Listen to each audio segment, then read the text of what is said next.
We're in Placerville, California, for the arraignment of 39-year-old Asher Edwards. Hello, Judge. Good afternoon, sir. Edwards' demeanor may seem pleasant, but just a few days earlier, his alleged behavior was anything but. He was charged with making terrorist threats, assault with a deadly weapon, and obstructing peace officers after a domestic disturbance escalated into a 2-day police standoff. Mr. Edwards, this is the time and place set for your arraignment. Do you consent to have an arraignment by video conference? Sir, is this an Maritime Admiralty Law courtroom that we're processing me through? No, it's not. Edwards considers himself a sovereign citizen who lives as a free man, as they like to say, under common law as established by the Founding Fathers. Maritime Admiralty law that he's referencing is the law of the sea and international commerce, a body of law that sovereign citizens believe to be the foundation of the country's modern legal system, which they reject. This is not a Maritime Admiralty Law courtroom. I believe so. No. Absolutely, it is. All courtrooms in this country are Maritime Admiralty Law courtrooms that process people, aren't they? No, sir. That's false information. Well, either way, this courtroom is trying to process me as state property. You see this fictitious name statement? Asher Edwards, spelled in all capital letters? This is not my name. Edwards is referring to another sovereign belief that beginning at birth, one is issued a government identity, meaning one's name is spelled in all capital letters, such as on a birth certificate or social security card, and that doesn't represent one's true or free self. This name was issued to me without my consent, and you cannot legally process me through this courtroom with this without this name in all capital letters that was issued without my consent. My name is spelled Asher Edwards, first capital, all lowercase, Edwards, first capital, all lowercase, and this is the birth name given to me by my parents, protected by the Constitution of the United States. Even as Edwards grows louder and more animated, the judge appears to take it all in stride and even allows the defendant to finish his rant. Therefore, it is illegal for you to process me through this courtroom, so you guys have to figure out something else to do with it. But this judge is all business, so figuring out something else to do with Edwards is not in his plans. Court will enter a not guilty plea on your behalf. Will show time is not waived. We'll set this matter for pre-preliminary hearing within the statutory period. And I would like to see the gun. It said I had a gun. I've never had a gun. As Edwards continues his rant about the alleged gun, the judge reaches for his own weapon of choice, the mute button. They're lying. Do not speak while I am speaking, sir. Edwards continues to plead his case, but to no avail. Court will set bail in the amount of $72,500. Next matter. Asher Edwards would later be found guilty of all the charges and sentenced to 1 year in prison. Next, we go to a bond hearing in Broward County, Judge John Hurley presiding. The defendant is David Hall, a sovereign citizen who basically believes that certain laws don't apply to him. Mr. Hall has declined the services of the public defender, Your Honor. Hall is here for driving under the influence and driving with a suspended license. Mr. Hall, DUI, expired driver's license. Good morning, Judge. As soon as the judge attempts to read the charges, Hall begins interrupting. Sir, I haven't said for the court how I'm appearing today, Well, sir. I'm not asking you yet. Just give me a moment, all right? I need to look at your record. Turns out Hall is currently out on bond for 2 previous charges of driving with a suspended license. But that's not going to stop him from trying to make his case. Sir, today I'm appearing as the agent and settler for David Hall. Okay. Could you get Mr. Hall for me then, sir? Where is he? I go by that name, sir. My name sounds exactly like the defendant's, and I'm here to settle that matter today. So are you and David Hall one and the same person? I'm not a person, I'm an individual. David Hall is a person, I am a private individual. Hall's legalese is unconventional, to say the least. but the judge allows him to continue. May I say something else for the record, sir? Go ahead, sir. I appear here today as the settler agent, not the person, but the individual. And I don't think I should have, you understand the difference between a person and an individual. And you're the individual, but you're not the person. Is that correct? Correct. Correct. I'm going to write that down. Judge Hurley is unfazed by Hall's attempt at a Jedi mind trick and begins to turn the tables. Here's what we're going to do. The settler, the agent, the individual, and maybe even the person, David Hall, has been charged with DUI. So today, the court's going to set the settler, the agent, the individual's bond, and even the person's bond today at $10,000 because the settler, the agent, the individual, and the person continues to drive without a driver's license. Hall's new bond is $10,000, but because this charge is a violation of his original bond, all versions of David Hall must remain in jail unless he can come up with the cash. Both cases will cause the settler, the agent, the individual, and even the person, David Hall, not to be able to be released from the Broward County Jail until further notice of the court. So, may I post bond, sir? Now it's Judge Hurley's turn to have some fun. Well, is there any other? Are you asking me as the settler, the agent, the individual, or are you asking me as the person? Sir, I'm asking as the individual appearing before you today, the opportunity. Who are you speaking on behalf of right now? Sir, I don't understand that question. I believe that you're trying to confuse me now. I'm not the person, sir. Okay, I am not the person, person. David Hall. Tell him he's not leaving jail either, all right? Have a nice day. Thank you. Thank you, sir. Come on. Down the middle. Let's roll.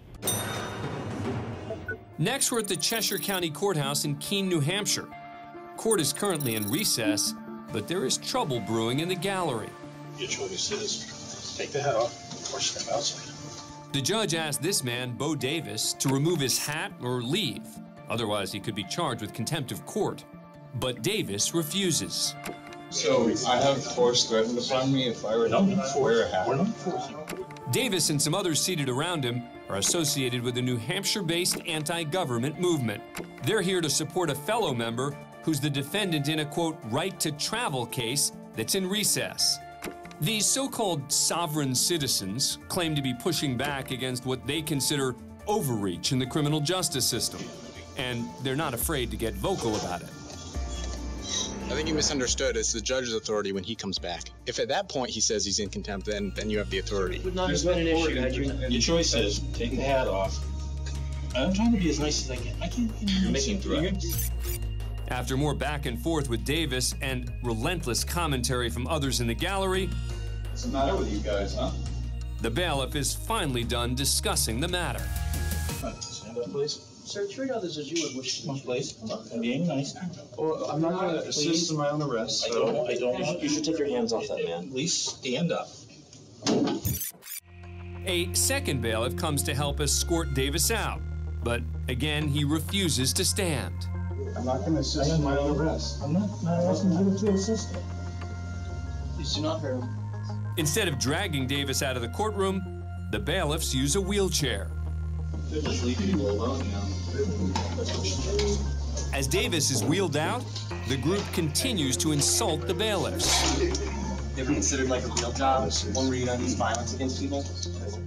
Despite their protests, the court has authority to make rules about conduct in the courtroom. So a short time later, the judge returned to the courtroom and sentenced Bo Davis to 5 days in jail for contempt of court. You know, you were going to take my picture. I got a haircut. Good one. I'm glad you can make jokes. Meet the man in the fur cap, 21-year-old Robert Peterson. He's the person filming this footage as he enters the Kootenai County Courthouse in Idaho. That has to go through the X-ray machine if you want to come in this building. Peterson is a hearing for a minor traffic infraction, riding his bicycle at night without a light. But from the moment he steps inside the door, it's clear this won't be a typical security check. And I'd just like to know where your warrant is. I don't need It's clearly posted on the entry to the building. What? Clearly posted that I have to forfeit my right to be free from unreasonable search and seizure? Coming into this building. Yeah, every person is. I'm not a person. I'm a man. And more specifically, a free man. Peterson considers himself a sovereign citizen. I'm not subject to your jurisdiction, and the court has already confirmed that. I'm here for one purpose. All right. You can submit or you can leave. That's fine. I mean, I'll do that, but you will be charged a bill. Charged a bill? Rather than escalating the situation, one of the bailiffs decides to play along. You will be served a bill. I don't have any weapons. I didn't come here to raise a ruckus. After clearing security, Peterson finds a seat at the rear of the courtroom and continues filming. So there are cameras in the courtroom. Excuse me? There are no cameras in the courtroom. Yeah, there is. No, you have to put that away. No, I don't. Yes, you do. Under what authority? You have to have a court order from a judge before you can have a camera in the courtroom.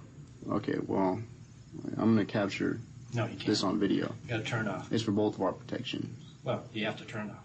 No, thank you. Enter bailiff number 2. Shut the camera off now. No, thank you. I do not consent to you touching me or seizing my property, so you need to back up. Shut the camera off now. I'm not doing anything wrong. Yes, you are. I'm holding you accountable because you're about to overstep your bounds. The bailiffs then decide to clear the courtroom and question Peterson directly. What's your first and last name? I don't have a last name. You don't have a last name? No. What's your first name? I don't have a first name either. I've got a name. My name is Robert. You can call me Robert. As you can see, this bailiff keeps his sense of humor about the situation. What are you? Are you human? I'm a man. You're human? I'm a man, yes. Can I see your Idaho state license? No, I don't have one. You don't have one? My person does, but I don't. With the situation seemingly diffused, Come on in, folks. the bailiffs usher everyone back into the courtroom. Well, except for one person. Excuse me. Camera. Excuse me. You're blocking my freedom of movement. I am. All right. Well, P. Barnes, you just admitted to me that you're violating my rights. No, I'm not. You can't come in with the camera. Well, you're violating my rights. And this is also freedom of the People out press. from behind you. This is also freedom of the press. I mean, I don't know what the hell law book you're reading, man, but it doesn't apply to me. Why are you worried about cameras? Because you want to do something wrong? Because you want to do something wrong? Because if it's against the rules, that means it's because somebody intends on wronging somebody else. Because they're afraid of being held accountable. P. Barnes. It's a nice speech, but you're still not coming in. Well, please step aside. I'm going in. No, you're not going in. Don't touch me. You're not going in, sir. Let the record show that you just battered me. Step back. And you're using... Step back. After Peterson refuses to step back, Chief Bailiff Pete Barnes fires his taser. And you're using... Stop, please. I'm not doing anything wrong. Hey, you know what? You guys are really overstepping your bounds right now. Put the cuffs on him. Put the cuffs on. What are you arresting me for? The answer to that question? Peterson's charged with 3 counts of battery and 1 count of contempt of court. He would later enter an Alford plea, meaning he didn't admit to committing a crime, but acknowledged there was likely enough evidence to convict him. Jail time was waived as part of the plea deal, and he was ordered to pay a fine for his original charge of riding a bike at night without a light. Keisha Johnson. Now to Louisville, Kentucky, and the Jefferson County District Court. An arraignment hearing is underway for 18-year-old Keisha Johnson, who's charged with possession of marijuana, drug paraphernalia, and tampering with physical evidence. Come on up here, ma'am. I would like to stand here. When called upon, Johnson decides to address the judge, Sean Delahanty, from the back of the court. No, you stand at this podium. Awesome. Could you tell me what... Ma'am, you have to come up here. We can't record What your laws back. you guys operate under? The laws of the state of Kentucky. Yes. As in, like, amateur law, common law, statutory? Come up here and stand at this podium. I have to get you on the record so that we can see you with your argument.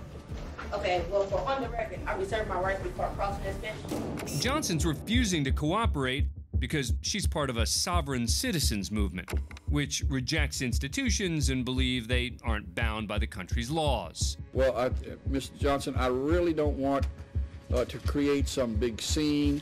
Well, Hang on a second. I do not want to lock you up, but I may very well have to I need for you to come up here and stand at this podium. No, you cannot. No, you cannot. You have to come up here and stand at this podium. As the bizarre scene plays out, there's another disruption in the back of the courtroom when a bailiff tells 36-year-old Jenna Vondran to stop filming on her cell phone. Show me the law. Show me the law. In Kentucky, judges are given broad discretion on allowing filming in their courtrooms. This is my property. Show me the law. All right. Show me the law. Chris? Show me the law. Chris? Show me the law. Go ahead and lock her up. Go ahead and take her into custody. Watch as the judge looks down and presses his panic button to summon additional deputies to the courtroom. What are you doing? There's no right. You have no right. You sit over there, nothing wrong. You have no right. No right for that. Yeah, I'm not finished with her yet.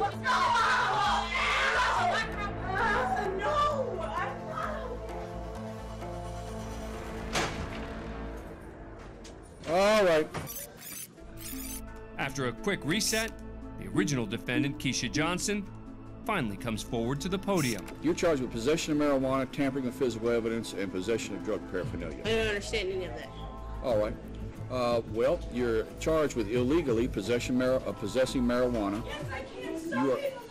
While the judge's attention is back with Johnson, deputies in the hallway are still trying to get control of Vondran, the woman with the cell phone.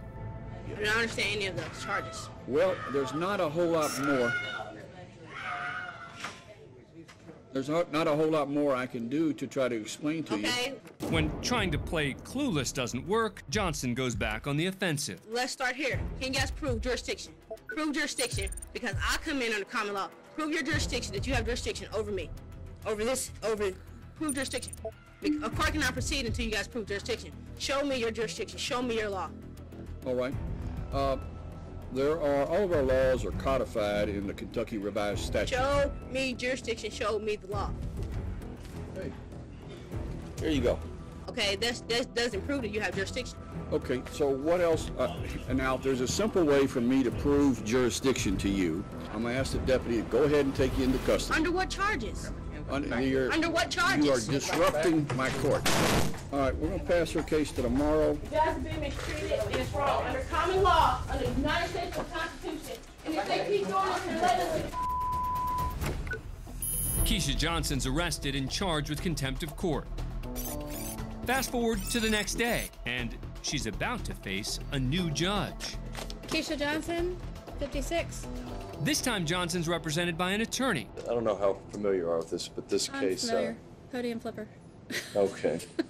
I've heard a little bit about it from yesterday. All right, so this is Miss Johnson. We'll note that she's in custody today. She's brought over and present. And she'd like to make a statement to the court. I had time to think about it, and I believe, and I've learned that I need to represent myself in a respectable manner while in front of the judge. Okay, so obviously that behavior will not be tolerated. That's why you ended up where you are. Keisha Johnson's found guilty of contempt of court and is released from jail after serving 1 day. On her original charges, 2 were dropped, but she's found guilty of possession of marijuana and fined $185. As for Jenna Vondran, who was arrested after filming in the courtroom... All right. Go ahead and lock her up. She's found guilty of disorderly conduct and serves 1 day in jail. Thanks for being a fan of CourtCam. Subscribe to A&E to never miss a new video and catch full episodes on aetv.com.